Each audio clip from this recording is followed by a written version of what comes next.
இந்த கவர்மெண்ட் வந்த பிறகு என்ன ஆச்சுன்னா தொடர்ந்து பவர் கட்ஸ், அங்கங்கே பவர் கட்டு. மக்கள் வந்து மின்சார நிலையத்துக்கு போயிட்டு அந்த டிஸ்ட்ரிபியூஷன் சென்டரில் போயிட்டு ஒரே கலாட்டா பண்ணி ராத்திரி முழுக்க எம்எல்ஏக்களை கேள்வி கேட்டு ஏதோ இந்த தேவைக்கா வந்த உடனே பவர் கட்ஸ் அதிகமாகிடுச்சு அப்படின்ற மாதிரியான ஒரு தோட்டம் வந்துடுச்சு. ஃபியூஸ் கேரியரை பிடிக்கிட்டாங்க, இந்த மாதிரி வெளில திமுககாரங்க சதி பண்ணிட்டாங்க, இந்த மாதிரி விஷயங்கள் தான் அந்த நிர்மல்குமார் சொல்லியிருந்தார். பட் அதெல்லாம் வந்து சரியான காரணங்கள் இல்லை.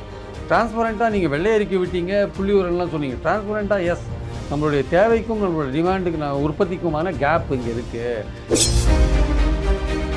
இந்தியா முழுக்க பார்த்தீங்கனாலே 1.5 கெகாவாட் பற்றாக்குறை இருக்குது. இந்தியா முழுக்க மெகாவாட்லாம் இல்லை, கெகாவாட் பற்றாக்குறை இருக்குது. அப்போ எல்லா மாநிலங்களிலும் இந்த விஷயம் இருக்குது. ஏதோ ஒரு வகையில் ஒரு மின் பற்றாக்குறை சரி செஞ்சுருக்கணும்ல.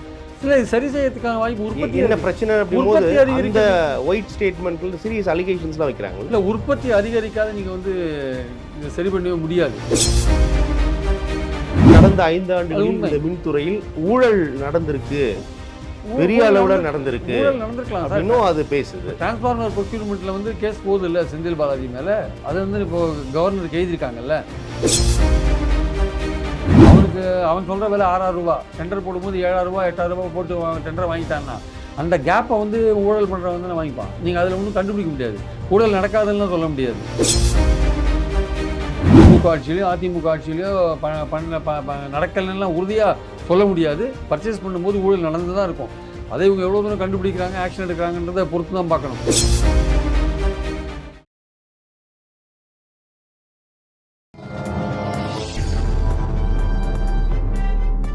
பத்திரிகை.com சொந்தங்களுக்கு கிறிஸ்டபர் தாஸின் அன்பு வணக்கங்கள். இன்றைய சிறப்பு நேர்காணலில் நம்முடன் மூத்த பத்திரிகையாளர் திரு பிரியன் இணைந்திருக்கிறார். அவரோடு சமகால அரசியல் நிகழ்வுகள் உள்ளிட்ட நிறைய விஷயங்கள் நம்ம பேசலாம். சார் வணக்கம். வணக்கம் சார். நல்லா இருக்கீங்களா சார்? வணக்கம் சார். வெள்ளை அறிக்கை துறை சார்ந்து வெளியிட்டிருக்காங்க. இதற்கு முன்னதாக பொதுவான நிதிநிலை அறிக்கை நம்ம பார்த்துருக்கோம். ஏறக்குறைய இந்த ஆட்சியோட 3 முறை வெளியிட்டிருக்காங்க. அதிமுக, திமுக, தாவேகா. ஆனால் துறை சார்ந்து முதல் முறையாக ஒரு மின்துறை சம்பந்தமான வெள்ளை அறிக்கை வெளியிடப்பட்டிருக்கு. பரஸ்பரமான கருத்து, ஆதரவு, எதிர்ப்பு குரல்கள் ஒலிக்கிறத பார்க்குறோம். முன்னதாக திரு பிரியன், இந்த வெள்ளை அறிக்கை என்பது என்ன, எந்த அளவுக்கு முக்கியத்துவம் பெறுது? ஏன்னா ஒரு துறை சார்ந்த அமைச்சர் புதுசாக பதவி ஏற்கும்போது அந்த துறை சார்ந்து கடந்த ஆட்சியில் இதெல்லாம் பண்ணாங்க, இதெல்லாம் நடந்திருக்கு அப்படின்னு சொல்கிறது ரொம்ப இயல்பானது. ஆனால் அதுலேருந்து வெள்ளை அறிக்கையாக வெளியிட வேண்டிய அவசியம் என்ன, அது எந்த அளவுக்கு முக்கியத்துவம் கவனம் பெறுகிறது திரு பிரியன்? இல்லை, ஒரு விஷயத்தை பற்றி ஒரு பட்டவர்தனமாக சொல்கிறது என்ன, அங்கே இருக்குது நிலைமை என்ன அப்படின்றது தான் வெள்ளை அறிக்கை. 100% டிரான்ஸ்பரன்சி இல்லை, பிளாக் அண்ட் ஒயிட்ல சொல்லிட்டாம்பா அப்படின்னு இல்லை, அது 100% உண்மை அப்படின்னு புரிஞ்சுக்கலாமா? அந்த டேட்டாலாம் உண்மை. ஏன்னா அது வந்து பொய் சொல்லாது, ஏன்னா கவர்மெண்ட்டுடைய டேட்டா. ஓகே, இப்போ 2.47 லட்சம் கோடி நஷ்டத்தில் ஓடுது எலக்ட்ரிசிட்டி போர்டு, டிரான்ஸ்ஜெட்கோ, மற்ற ஒரு 4-5 கம்பெனி இருக்குது டிரான்ஸ்ஜெட்கோ சேர்த்து ஓடுதுன்னா அது வந்து உண்மையாக இருக்கலாம். ஏன்னா அது வந்து பொய் கிடையாது, அது வந்து ரெக்கார்டு பேசுகிற ஒரு விஷயம். அது ஆக்சுவலாக அது உண்மையாகவும் இருக்கும். அதோட தான் அந்த டிஎம்கே கவர்மெண்ட் நடந்ததுன்றது உண்மை தான். அதனால் எந்த வெள்ளை அறிக்கையும் வந்து டேட்டாவில் பொய் பேசாது. இப்போ வந்து இடைக்கால பட்ஜெட் போட்டாங்க Februaryயில் டிஎம்கே கவர்மெண்ட்டில் 10.62 லட்சம் கோடி கடன் அப்படின்னு சொன்னாங்க. இப்போ இவங்க வந்தவுடனே தவேகா வந்தவுடனே வெள்ளை அறிக்கை ரிலீஸ் பண்ணாங்க. அவங்களும் அதே 10.62 லட்சம் கோடி கடன் தான் சொன்னாங்களே தவிர வேறு மாற்றி அவங்களால சொல்ல முடியல. ஓகே, அதனால் 68,000 கோடி இன்ட்ரெஸ்ட் கட்டுறீங்க, இல்லை 78,000 கோடி வருவாய் பற்றாக்குறை, எல்லாமே வந்து டேட்டா, எதுவுமே மாற்ற முடியாது. இந்த நிலைமை இதுதான், கவர்மெண்ட்டுடைய நிலைமை இதுதான் அப்படின்னா. அதே மாதிரி இபிலையும் பார்த்தீங்கன்னா இபியில் எதுவும் வந்ததே கிடையாது. இப்போ தான் முதல் துறையாக அவங்க வந்து வெள்ளை அறிக்கை வெளியில் விட்டுருக்காங்க. அதே மாதிரி ஒவ்வொரு டிபார்ட்மெண்ட்டுக்கு இனிமேல் விடுவாங்கன்னு நினைக்கிறேன் போகிற பக்கம் பார்த்தா. ஆனால் இபி வந்து உங்களுக்கு தொடர்ந்து நஷ்டத்தில் இயங்கின்னு இருக்கிறதுனால அந்த வெள்ளை அறிக்கை விட வேண்டிய அவசியம் ஏன் வருது அப்படின்னா, இந்த கவர்மெண்ட் வந்த பிறகு என்ன ஆச்சுன்னா தொடர்ந்து பவர் கட்ஸ், அங்கங்கே பவர் கட்டு. மக்கள் வந்து மின்சார நிலையத்துக்கு போயிட்டு அந்த டிஸ்ட்ரிபியூஷன் சென்டரில் போயிட்டு ஒரே கலாட்டா பண்ணி ராத்திரி முழுக்க எம்எல்ஏக்களை கேள்வி கேட்டு ஏதோ இந்த தேவைக்கா வந்த உடனே பவர் கட்ஸ் அதிகமாகிடுச்சு அப்படின்ற மாதிரியான ஒரு தோட்டம் வந்துடுச்சு. அப்போது இவங்களுக்கு என்னென்னா, கவர்மெண்ட்டுக்கு என்னென்னா, அதை வந்து உண்மையிலேயே தமிழ்நாட்டில் வந்து நமக்கு தேவையான அளவுக்கு உற்பத்தி இங்கே இல்லை. அதனால் ஒரு பற்றாக்குறை இருந்துகிட்டே இருக்குது. அந்த பற்றாக்குறை இருக்கிறதுனால மின் விநியோகத்தை வந்து ஒரு அவங்க சீராக்கி அதை கொடுக்குறாங்க. அது கொடுக்கும்போது என்னது, எல்லா ஏரியாவுக்கும் எல்லா சமயத்துக்கும் கொடுக்க முடியாது. அப்படி கொடுக்கும்போது என்னாகும், சில ஏரியாக்களில் கரண்ட் ஆகும், சில ஏரியாக்களில் இருக்கும், அடுத்தது அந்த ஏரியாவில் கரண்ட் இருக்கும், அடுத்த ஏரியாவில் இருக்காது. அது மாதிரி ஒரு மாதிரி அட்ஜஸ்ட் பண்ணி ஒரு சைக்கிள் மாதிரி அதை கொடுக்குறாங்க ஆக்சுவலாக. ஆனால் அது வந்து மின்சார பற்றாக்குறை காரணமாக தான் நடக்குது. அது வந்து மின்வெட்டு தான் அது ஆக்சுவலாக. ஆனால் இந்த கவர்மெண்ட்டுக்கு மின்வெட்டுன்னு சொல்கிறதுல வந்து ஒரு இது இருக்குது, மனத்தடங்கள் இருக்குது. என்னடா சொன்னால், நம்ம தாவேகா ஆட்சிக்கு வந்தோடனே மின்வெட்டு அப்படின்னா, திமுக ஆட்சியில் 5 வருஷம் ஒன்றுமே இல்லை, தாவேகாவால் மேனேஜ் பண்ண முடியல, அது இதுன்னு அவங்க மக்கள்கிட்ட கெட்ட பேர் வரும்ன்றதுனால அது மின்தடை, மெயின்டெனன்ஸ் சரியில்லை, ஃபியூஸ் கேரியரை பிடிக்கிட்டாங்க, இந்த மாதிரி வெளில திமுககாரங்க சதி பண்ணிட்டாங்க, இந்த மாதிரி விஷயங்கள் தான் அந்த நிர்மல்குமார் சொல்லியிருந்தார். பட் அதெல்லாம் வந்து சரியான காரணங்கள் இல்லை. டிரான்ஸ்பரண்ட்டாக நீங்கள் வெள்ளை அறிக்கை விட்டீங்க, புள்ளி விவரங்கள்லாம் சொன்னீங்க. டிரான்ஸ்பரண்ட்டாக எஸ், நம்மளுடைய தேவைக்கும் நம்மளுடைய டிமாண்டுக்கு உற்பத்திக்குமான கேப் இங்கே இருக்குது, நமக்கு கிடைக்கல, அதுதான் உண்மை. இது மின்மிகை மாநிலம் கிடையாது. இது ஆக்சுவலாக தமிழ்நாடு மின்மிகை மாநிலம் இல்லை. நேற்று பேசும்போது அவரே சொல்கிறார், 13,000 மெகாவாட் மத்திய தொகுப்புலேருந்து வெளியிலேருந்து வாங்குறேன். வெளியிலேருந்து வாங்குறது வந்து மத்திய தொகுப்பு இல்லை, பல்வேறு நிறுவனங்கள் இருக்குது வெளியில், இந்த மின்சார நிறுவனங்கள், தனியார் மின் நிறுவனங்கள். அதிலிருந்து short term purchase, long term purchase, medium term மத்திய தொகுப்புல இருந்தும் நம்ம வருது, மத்திய தொகுப்புன்றதுலேருந்து வரணும். பிரைவேட்லேருந்து நம்ம பர்ச்சேஸ் பண்ணலாம். ப்ரைவேட்லேருந்து பர்ச்சேஸ் பண்ணாது முடியாது. தமிழ்நாட்டுடைய நிறுவனங்கள் தயாரிக்கிறது வந்து அதிகபட்சம் 21,000 மெகாவாட் தேவை. ஆனால் 5,000 மெகாவாட் தான் கையில் இருக்குது. அதுக்கப்புறம் நீங்கள் இங்கே இருக்கிற தமிழ்நாட்டில் இருக்கிற மத்திய அரசு நிறுவனங்கள் அவங்க கொடுக்குற ஷேர் இருக்குல்ல, அது வேறு இருக்குது. அது தவிர வந்து விண்டு, காற்றாலை மின்சாரம் போன்ற விஷயங்கள் சீசனில் வரும், அவ்வளோதான். மற்றபடி வந்து உங்களுக்கு வெளியிலேருந்து தான் பெரும்பாலும் 21,000 மெகாவாட் தேவைன்ற போது நீங்கள் வந்து 18,000, 17,000, 19,000 வந்தால் உங்களுக்கு வருதுன்றது போது அப்போ ஒரு ஷார்ட்டேஜ் போயிட்டே இருக்கிறத நம்ம பார்க்குறோம். ஆனால் அதில் 47,000 மெகாவாட் உற்பத்தி பண்ணுவதற்கான கட்டமைப்பு நம்ம இன்ஸ்டால்டு கெப்பாசிட்டின்னு சொல்லுவாங்க. அதை நம்ம அதிகரிப்பதற்கான வேலை ஏன் பண்ணல அப்படின்னு கேட்குறேன். ஏன் புது எலக்ட்ரிசிட்டி ஜெனரேஷன் உற்பத்தி ஸ்டேஷனே கிடையாது சார். 2007 வந்து கருணாநிதி அவர்கள் வந்து வல்லூர் மின் நிலையத்துக்கு அடிக்கல் நாட்டி அவரோட ஆட்சியில் பயங்கரமான மின்வெட்டு 2011 ஆட்சியே பறிபோச்சு. அப்போது அவங்க அதை பண்ணாங்க. அதை பண்ணி நார்த் சென்னை தெர்மல் ஸ்டேஷன்லாம் பண்ணாங்க. 600 மெகாவாட் யூனிட் 3 யூனிட் கொண்டு வந்தாங்க. வல்லூர் பவர் ஸ்டேஷன் கொண்டு வந்தாங்க. உப்பூரில் உடன்குடியில் ஆரம்பித்தாங்க. இந்த உப்பூர் உடன்குடி இன்னும் நடந்துட்டுருக்கு, இன்னும் முடியல. கூடங்குளத்தில் இப்போ 3வது யூனிட் நடந்துட்டுருக்கு. இந்த கடந்த அதிமுக ஆட்சியில் எனக்கு தெரிஞ்சு நார்த் சென்னையில் ஒரே ஒரு 600 மெகாவாட் மட்டும் இன்க்ரீஸ் பண்ணாங்க. அப்புறம் கடந்த அதிமுக ஆட்சியில் 21க்கு முன்னாடி. அப்புறம் வந்து இப்போ வந்து உப்பூர் உடன்குடி பண்ணிகிட்டு இருக்காங்க. அதுக்கு முன்னாடி திமுக ஆட்சியில் தான் வல்லூர், நார்த் சென்னையெல்லாம் பண்ணினாங்க. இந்த ஜெனரேஷனை வந்து இந்த விண்டு எனர்ஜி வந்து நமக்கு ரொம்ப கை கொடுக்குது ஆக்சுவலாக. அது கிட்டத்தட்ட 4,000, 3,000 மெகாவாட் வந்து கை கொடுக்குது. அதனால் இந்த இது இருக்குல்ல, கன்வென்ஷனலாக இப்போ நிலக்கரி விஷயங்கள் இருக்குல்ல, அதுலேருந்து கொஞ்சம் விலகி வெளியில் வராங்க.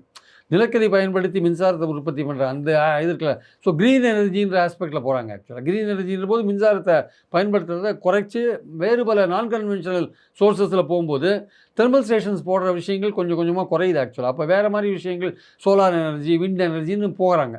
அது இப்போது அதுக்கான ஒரு தேவை, அதுக்கான உற்பத்தியெலாம் கொஞ்சம் வந்து பிளான் பண்ணி பண்ணணும் ஆக்சுவலாக. அப்போ இருக்கிற வச்சு அவங்க பண்ணும்போது பற்றாக்குறை வர தான் செய்யும். இந்தியா முழுக்க பார்த்தீங்கனாலே 1.5 கெகாவாட் பற்றாக்குறை இருக்குது. இந்தியா முழுக்க மெகாவாட்லாம் இல்லை, கெகாவாட் பற்றாக்குறை இருக்குது. அப்போ எல்லா மாநிலங்களிலும் இந்த விஷயம் இருக்குது. ஏதோ ஒரு வகையில் ஒரு மின் பற்றாக்குறை சரி செஞ்சு இருக்கணும்ல.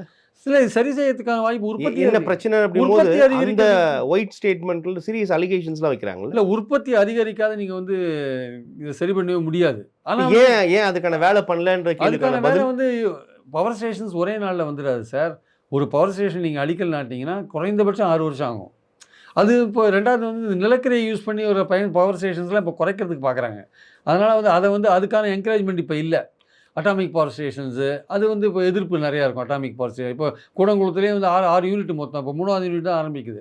மொத்தம் 6 யூனிட். அது வந்துன்னா கொஞ்சம் ஓரளவுக்கு தமிழ்நாட்டுடைய நிலைமை கொஞ்சம் இம்ப்ரூவ் ஆகிறதுக்கான வாய்ப்பு இருக்குது. உடன்குடி, உப்பூர்லாம் ஃபுல்லாக அதை ஃபங்க்ஷன் பண்ணும்போது கொஞ்சம் ஓரளவுக்கு சமாளிக்கிறதுக்கான வாய்ப்பு இருக்குது. இன்னும் நார்த் சென்னையை கொஞ்சம் இம்ப்ரூவ் பண்ணுறதுக்கான வாய்ப்புகள் இருக்குது. வல்லூரில் இம்ப்ரூவ் பண்ணுறதுக்கான அதெல்லாம் வந்து பண்ணணும். அதனால் வந்து இந்த நிலக்கரி பேஸ்டு எலக்ட்ரிசிட்டி ஸ்டேஷன்ஸ்லாம் கொஞ்சம் அதை கொஞ்சம் டிஸ்கரேஜ் பண்ணுறாங்க இப்போ கவர்மெண்ட். ஏன்னா சுற்றுச்சூழல் காரணமாக, சுற்றுச்சூழல் விஷயத்துக்காக அது வந்து இது பண்ணுறாங்க. இப்போ இவங்க வந்து இதுக்கான ஒரு புது பிளான் பண்ணணும். என்ன மாதிரி energy, wind energy, solar energy, இந்த மாதிரி நான் கன்வென்ஷனல் சோர்ஸ் இருக்குல்ல, அதுலேருந்து எவ்வளோ தூரம் வந்து எலக்ட்ரிசிட்டி உற்பத்தி பண்ண முடியுன்ற மாதிரி விஷயங்களை இவங்க பண்ண வேண்டிய அவசியம் இருக்குது நிறையா. நீங்கள் கடந்த ஆட்சியை குறை சொல்லலாம். கடந்த ஆட்சியில் வந்து உண்மையிலே சார் அந்த கடந்த 5 ஆண்டுகளில் இந்த மின்துறையில் ஊழல் நடந்திருக்கு, பெரிய அளவில் நடந்திருக்கு, ஊழல் நடந்திருக்கலாம் சார். இன்னும் அது பேசுது. டிரான்ஸ்ஃபார்மர் ப்ரொக்யூர்மெண்ட்டில் வந்து கேஸ் போகுது இல்லை செந்தில் பாலாஜி மேலே, அதை வந்து இப்போது கவர்னருக்கு எழுதியிருக்காங்கல்ல, பர்மிஷன் கொடுங்க, வழக்கு பதிவு பண்ணணும், வழக்கு அப்படின்னு சொல்லிட்டு எழுதியிருக்காங்கல்ல, இன்னும் கவர்னர் பர்மிஷன் கொடுக்கல வச்சுக்கோங்க. அப்போது டிரான்ஸ்ஃபார்மர் பர்ச்சேஸ் பண்ணுறதுல ஊழல் ஏதோ நடந்திருக்குன்னு அவங்க சொல்கிறாங்க. அது இனிமேல் கோர்ட்டில் போனால் தான் தெரியாது, என்ன நமக்கு தெரியாது. ஏதோ ஊழல் நடக்கவே இல்லைன்னுலாம் உறுதியால் எதுவும் சொல்ல முடியாது சார். ஏன்னா எலக்ட்ரிசிட்டி பர்ச்சேஸ்லேயே பார்த்தீங்கன்னா நேற்று அந்த மினிஸ்டரே சொல்கிறாரு, ஒரு யூனிட் நீங்கள் 650க்கும் வாங்கலாம், பீக் டயத்தில் ஒரு யூனிட் 20 ரூபாய்க்கும் விற்பாங்க. ஏன்னா அது வந்து டிமாண்டை பொறுத்து இருக்குது. இந்த தனியார் கம்பெனிகள் வந்து அந்த மார்க்கெட் ஒன்று இருக்குது, எலக்ட்ரிசிட்டி மார்க்கெட் ஒன்று இருக்குது. அந்த மார்க்கெட்டுன்றது தனியார் கம்பெனிகள்லாம் சேர்ந்து வச்சது. இப்போ மஞ்சள் மார்க்கெட் இருக்குது, ஒவ்வொருத்துக்கும் தக்காளிக்கு ஒரு மார்க்கெட் இருக்கிற மாதிரி மின்சாரத்துக்கு ஒரு மார்க்கெட் இருக்குது. அந்த மார்க்கெட்டில் டெய்லி ஒரு ஃபிக்ஸ் பண்ணுவாங்க ரேட்டை. அது வந்து லாங் ரேஞ்சில் நீங்கள் வந்து வாங்கினீங்கன்னா ஒரே ரேட்டில் கொடுப்பாங்க. இல்லைங்க தமிழ்நாடு எலக்ட்ரிசிட்டி போர்டு வந்து ஒரு ஒரிசாவில் இருக்கிற ஒரு மின் உற்பத்தி கம்பெனியோட ஒரு அக்ரிமெண்ட் போடுது வச்சுக்கோங்களேன். அது வந்து 15 வருஷத்துக்கு போட்டிங்கன்னா, சரிங்க உங்களுக்கு ஆவரேஜாக நாங்கள் ஒரு 17 ரூபாய்க்கு தரோங்க, இல்லை 12 ரூபாய்க்கு தரோன்னு சொல்லுவான். இல்லை ஒரு ஷார்ட் டேர்மாக போட்டிங்கன்னா வந்து குறைச்சும் கொடுப்பான், கொஞ்சம் ரேட் அப்படி இப்படி போகிறதுக்கான வாய்ப்பு இருக்குது. அதனால் இந்த ரேட்டில் வந்து பர்ச்சேஸ் பண்ணுறாங்கல்ல, அதில் வந்து ஊழல் நடக்கிறதுக்கான வாய்ப்புகள் நிறைய இருக்குது. நீங்கள் அவன் ஆரம்பத்துக்கு 6.5 ரூபாய்க்கு கொடுப்பான், 6.5 ரூபாய்க்கு கொடுப்பான். சரியா பரவாயில்ல ஒரு 7 ரூபா போட்டுக்கோ, அது 50 பைசானா கூட ஒரு யூனிட்டுக்கு எவ்வளோ பணம் வரும் பாருங்க. அப்படி வாங்க, அப்படி ஒரு ரூபா மேலே போட்டு வச்சுக்கோயா, நான் உன்னோட டெண்டரை அப்ரூவ் பண்ணுறேன் அப்படின்னா, அவன் சொல்கிற விலை 6.5 ரூபா, டெண்டர் போடும்போது 7.5 ரூபா 8.5 ரூபா போட்டு டெண்டரை வாங்கிட்டான்னா, அந்த கேப்பை வந்து ஊழல் பண்ணுறவன் தானே வாங்கிப்பான். நீங்கள் அதில் ஒன்றும் கண்டுபிடிக்க முடியாது, ஊழல் நடக்காதுன்னு சொல்ல முடியாது. இப்போ 20 ரூபாய்க்கும் அது ஒரு பெரிய சிக்கல் தானே. நம்ம உற்பத்தியை உற்பத்தி இல்லாமல் இல்லை நிர்வாக சிக்கல்களுக்கு அது மிக முக்கியமான காரணம். பர்ச்சேஸ் பண்ணும்போது ஊழல் நடக்க தான் செய்யும். நான் இந்த தாவேக்கால பண்ணுறாங்கன்னு இப்போ தான் வந்திருக்காங்க, அவங்க இனிமேல் தான் அவங்களுக்கு தெரியும் அதை பற்றிலாம். திமுக ஆட்சியிலையோ அதிமுக ஆட்சியிலையோ நடக்கலைன்னா உறுதியாக சொல்ல முடியாது. பர்ச்சேஸ் பண்ணும்போது ஊழல் நடந்து தான் இருக்கும். அதை இவங்க எவ்வளோ தூரம் கண்டுபிடிக்கிறாங்க, ஆக்ஷன் எடுக்கிறாங்கன்றதை பொறுத்து தான் பார்க்கணும். இது வந்து மின்சாரம் வந்து வாங்கிறது ஒரு பக்கம் ஊழல்னா கூட, மின்சார இலாக்காவுக்கு தேவையான பொருட்கள் வாங்குறது இருக்குல்ல, அதுவும் ஒரு பக்கம் ஊழல். அப்புறம் மின்சார இலாக்காவுக்கு ஆட்களை போடுறதுலையும் வந்து அதுலேயும் அப்பாயின்மெண்ட்லேயும் ஊழல். நீங்கள் இப்போ பாருங்கள், நேற்று 400 பேருக்கு அப்பாயின்மெண்ட் கொடுத்துருக்காரு. அந்த 400 பேர் போன வருஷம் ஆகஸ்ட் மாதம் எக்ஸாம் எழுதினாங்க டிஎன்பிஎஸ்சி. ஏன் டிலே பண்ணாங்க? செப்டம்பர், அக்டோபர், நவம்பர், டிசம்பர் ஏன் டிலே பண்ணாங்க? கடைசியில் அப்புறம் கேட்டால் கோட் ஆஃப் கான்டக்ட் வந்துருந்தாங்க. எப்படி கோட் ஆஃப் கான்டக்ட் வந்துடும்? எப்படியும் டிசம்பர் மாதம் நேம் கொடுத்துட்டான் டிஎன்பிஎஸ்சி. ஆனால் ஆட்கள் பற்றாக்குறை பெரிய பேசு பொருளாக இருந்திருக்கு. 9,000 பேர் வந்து இப்போ பணி மூப்பு அடிப்படையில் பணி ஓய்வு பெற்று போகிறாங்க. ஆனால் 300க்கும் சொச்சம் தான் ஆள் எடுத்திருக்காங்க. அப்போது மலைக்கும் அடுவுக்குமான இடைவெளி இருக்கிறத நம்ம பார்க்கணும். 65,000 வேகன்சி இருக்குங்க. 65,000 வேகன்சி இதுவும் நிரப்பப்படாமலே இருந்திருக்கு. பார்த்தீங்கன்னா 2001 வந்து நம்ம தமிழ்நாடு மின்சார வாரியத்தோட வருமானம் வந்து 57,000 கோடி தான். ஆனால் 25-26 முடிவில் அதோட வருமானம் வந்து 4 லட்சம் கோடி. பல மடங்கு இன்க்ரீஸ் ஆகிருக்கு. பல மடங்கு வருமானம் இன்க்ரீஸ் ஆகிருக்கு. பல மடங்கு 5 லட்சம் கோடி செலவும் ஆகிருக்கு ஆக்சுவலாக வந்து. அதனால் இவங்களுக்கு என்னென்னா, அந்த 2017 உதய மின் திட்டத்தில் கைது போட்டாங்க இல்லையா, அதிமுக ஆட்சியில் தான் போட்டாங்க. அது போட்டதுக்கு பிறகு இந்த மின்சார வாரியத்தோட கடனை நாங்கள் ஓரளவுக்கு சரி பண்ணுவோம்னு செலவு ப்ராமிஸ்லாம் பண்ணாங்க. அதெல்லாம் ஒன்றும் பண்ண மாதிரி தெரியல. அது மாதிரி பண்ண மாதிரி தெரியல. அதனால் வந்து இன்னும் எலக்ட்ரிசிட்டி போர்டுக்கு கடன். ஏன் ஊழியர்கள் எடுக்க மாட்டேன்னாங்கன்னா, நீங்கள் எவ்வளோக்கு எவ்வளோ ஊழியர்கள் எடுக்கிறீங்களோ அவ்வளோக்கு எவ்வளோ எலக்ட்ரிசிட்டி போர்டு இன்னும் செலவு அதிகமாகிட்டும். சம்பளம் தரணும், பென்ஷன் தரணும், எவ்ரிதிங் இருக்குல்ல. அதனால் அவங்களுக்கு வந்து அதுக்கு பதிலாக கான்ட்ராக்டில் எம்ப்ளாய் பண்ணுவாங்க. நிரந்தரமாக எம்ப்ளாய் பண்ணுறது அதுவாது சஃபிஷியண்ட்டாக இருந்துச்சா திருப்பிரியன்? 100 பேர் செய்கிற ஒரு வேலையை வந்து 30 பேர் செய்கிறாங்க ஒரு வாதத்துக்காக. அது சரியா? அப்போ நம்ம அந்த ஆட்களோட உழைப்போட பங்களிப்பு ரொம்ப குறைவாக இருக்கும். இல்லைன்னா அதிக பணிச்சுமை இருக்கும். அதிக பணிச்சுமையோடு தான் வேலை செஞ்சாங்க. ஆனால் அவர் செந்தில் பாலாஜி என்ன சொல்கிறாரு, அதே 65,000 பேர் ஷார்ட்டேஜோடு தாங்க நாங்கள் 5 வருஷம் வேலை செஞ்சோம். அப்போ நாங்கள் பவர் கட்டெல்லாம் நாங்கள் மேனேஜ் பண்ணோம்ல, இப்போ நீங்கள் ஏன் புதுசாக சொல்கிறீங்க அப்படின்னு கேட்குறாரு. அதாவது எங்கே போனாலுமே நிர்மல்குமார் என்ன சொல்கிறாரு, 65,000 வேகன்சி ஃபில் பண்ணல, ஏன் எடுக்கல? அதுதான் நீங்கள் செயற்கையாக உருவாக்குனீங்கன்னு தான் குற்றச்சாட்டு, இந்த அரசாங்கத்தோட குற்றச்சாட்டு. அதை அப்படி புரிஞ்சுக்கலாமா நம்ம? இல்லை, அதாவது கவர்மெண்ட்டில் வந்து உங்களுக்கு ரெக்ரூட்மெண்ட் பேன்லாம் இருக்கும். அதெல்லாம் இன்னும் கொஞ்சம் டீட்டெயிலாக போனால் உங்களுக்கு தெரியும். அது வந்து நிதிநிலையை பொறுத்து இருக்குது. ஒரு வேகன்சியை ஃபில்அப் பண்ணுறது நிதி நிலைமையை பொறுத்து இருக்குது. எலக்ட்ரிசிட்டி போர்டு ஏற்கனவே நஷ்டத்தில் போயிட்டு இருக்கும்போது ரெக்ரூட்மெண்ட்டை வந்து குறைச்சிடுவாங்க, ஈஸியாக குறைச்சிட்டு கான்ட்ராக்டில் எம்ப்ளாய் பண்ணுவாங்க. அது மாதிரிலாம் நிறையா இருக்கும். இப்போ எல்லா கவர்மெண்ட் ஆஃபீஸ்லையுமே பார்த்தீங்கன்னா, இப்போ நீங்கள் ஈவன் எடுத்துக்கோங்களேன், சென்ட்ரல் கவர்மெண்ட் எடுத்திங்கன்னா கூட லட்சக்கணக்கான வேகன்சி காலியாக இருக்குது. தமிழ்நாடு அரசுலேயும் லட்சக்கணக்கான வேகன்சி காலியாக இருக்குது. அதுக்கு பதிலாக என்ன பண்ணுறாங்க, ரிட்டையர் ஆனவன் வந்து கான்ட்ராக்டில் எம்ப்ளாய் பண்ணுறாங்க. அவனுக்கு வந்து 20,000 ரூபா ஒரு சேலரி, லம்சமாக ஒரு சேலரி கொடுத்துறது. அவன் உண்மையிலேயே ஒரு கவர்மெண்ட் சர்வெண்ட்டாக இருந்தான்னா அவன் வந்து 80,000 1 லட்சம் வரையும் சம்பளம் வாங்குவான். ஆனால் அவனுக்கு 20,000 ரூபா சம்பளம் கொடுத்து எம்ப்ளாய் பண்ணுவாங்க. இது சென்ட்ரல் கவர்மெண்ட்லையும் நடக்குது, ஸ்டேட் கவர்மெண்ட்லையும் நடக்குது. ரிட்டையர் ஆன பிறகு எம்ப்ளாய் பண்ணுறது. அது மாதிரி வந்து இதுலேயும் எலக்ட்ரிசிட்டி போர்ட்லையும் ரிட்டையர் ஆனவங்களெல்லாம் எம்ப்ளாய் பண்ணுற விஷயங்கள்லாம் நடந்திருக்கு. ஒரு லம்சமாக கொடுத்துருவாங்க. அவன் வந்து ரெகுலர் எம்ப்ளாயி கிடையாது. அவனை 1 வருஷம் வச்சுருப்பாங்க, 1.5 வருஷம் வச்சுருப்பாங்க, அப்புறம் தள்ளிடுவாங்க. இந்த மாதிரி ஷார்ட்டேஜான விஷயங்கள் எல்லா கவர்மெண்ட்லேயும் எல்லா அமைப்புகள்லையும் அரசு அமைப்புகள்லாம் இருக்க தான் செய்யுது. அதோடு தான் இவங்க மேனேஜ் பண்ணிகிட்டு இருக்காங்க. எல்லாத்தையும் நீங்கள் ஃபில்லப் பண்ணிட்டீங்கன்னா அந்த நிதி நிலைமை ஏற்கனவே கடனில் போயிட்டு இருக்கிற நிதி இருக்குல்ல, அது இன்னும் தள்ளாடி ரொம்ப மோசமாக போயிடுது. சரிங்க சார். இப்போ வெள்ளை அறிக்கை வெளியிட்டாங்க. அடுத்து என்ன சார் இந்த அரசாங்கம் பண்ணணும்? என்ன பண்ணுவாங்க சார்? இந்த அரசாங்கம் பண்ண வேண்டியது என்னன்னா, நிச்சயமா இவங்க சொன்ன மாதிரி 20,000 வேகன்சி இந்த வாட்டி ஃபில்லப் பண்ணுறேன்னு சொல்றாங்க. இந்த வருஷத்துல ஃபில்லப் பண்ணுறேன்னு சொல்றாங்க. அது இந்த வருஷம் முடிஞ்ச பிறகு தான் உண்மையிலேயே அவங்களால பண்ண முடியுதா இல்லையான்னு நம்ம பார்க்கணும். ஏன்னா, இந்த ரெக்ரூட்மெண்ட்லாம் நிதி சம்மந்தப்பட்டது. இன்னைக்கே 2.47 லட்சம் கோடி ரூபாய் கடன் சொல்றீங்க.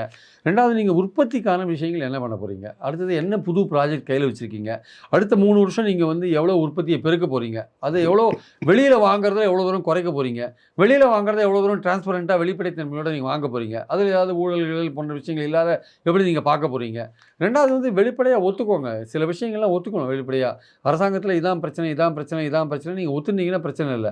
நீங்க திமுககாரன் சதி பண்ணிட்டான்றது, இந்த மாரி விஷயங்கள்லாம் அப்புறம் பியூஷ் காரியரை புடுங்கிட்டு போயிட்டான்றது, இதெல்லாம் வந்து ஒரு அதாவது அரசாங்கத்தில பொறுப்புல இருக்கவங்க சொல்லக்கூடிய விஷயம் இல்ல. இப்ப நீங்க வெள்ளை அறிக்கை வெளியிட்டது நல்லது தான். நான் இல்லைன்னு சொல்ல வரல. அதிலேயே வந்து நீங்க என்ன மாரியான நிலைமையில இருக்கீங்க நமக்கு இதுக்கப்புறம் என்ன பண்றீங்கன்றது தான் முக்கியமானது. புரிய வருதாம்மா. இனிமே என்ன பண்ண போறீங்கன்னு தான் முக்கியம். ஏன்னா இது வந்து இருக்கிற நிலைமைய சொல்றீங்க. அடுத்த வருஷம் நீங்க இதே மாரி இருக்காத இருக்கிறதுக்கு என்ன பண்ண போறீங்கன்றது தான் முக்கியம். அதுக்கு உற்பத்திய பெருக்கணும். உற்பத்திய ஒரு வருஷத்துலலாம் பெருக்க முடியாது. இப்போ புது திட்டங்கள நீங்க ஆரம்பிக்கணும். என்னென்ன திட்டங்கள ஆரம்பிக்க போறீங்க? அப்படின்றது தான் முக்கியமான விஷயம். வெயிட் பண்ணி பட்ஜெட்ல பார்க்கணும் அவங்க என்ன சொல்றாங்கன்ட்டு. நல்லது சார். பொறுத்து இருந்து பார்க்கலாம். உங்களுடைய வருகைக்கும் கருத்து பகிர்வுக்கும் மிக்க நன்றி.